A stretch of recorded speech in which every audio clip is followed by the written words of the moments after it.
మార్చిపోతే September లాగా ఈ యొక్క కూటమి కూలిపోయి TDP and of course BJP, ఆ మొదనష్టపు బీజేపీతో పాటు జనసేన నాశనమై బూడిదై కాలి మసిబూడిదై పేల్చొచ్చి ఎస్ గోల్కొండ గొల్లకొండ అనే తెలుగు పదము నుండి వచ్చినది గోల్కొండ దుర్గము. మొదట కాకతీయుల పరిపాలనలో ఉండి క్రీస్తు శకము 1363లో ఈ దుర్గము బామిని సుల్తానుల వశమైనది.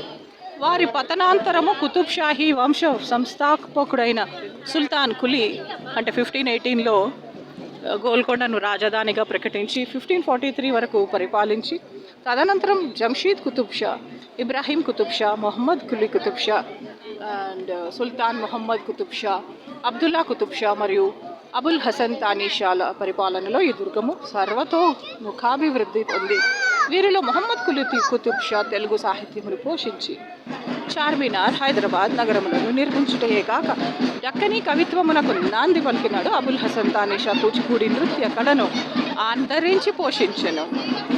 క్రీస్తు శకము 1687లో ఔరంగజేబ్ గోల్కొండను మొఘల్ సామ్రాజ్యంలో విలీనము చేసిన పిదప నియమితుడైన ఆసిఫ్ జా క్రీస్తు శకము 1713లో స్వాతంత్రమును ప్రకటించుకొనెను. ఇతని వారసులే నిజాములుగా ప్రఖ్యాతి చెంది హైదరాబాదును 1948 వరకు పరిపాలించిరి. డియర్ ఫ్రెండ్స్, ఈ యొక్క అందమైన బ్యూటిఫుల్ శిలా విగ్రహం ఎంత బాగుంది కదా, చూసారా?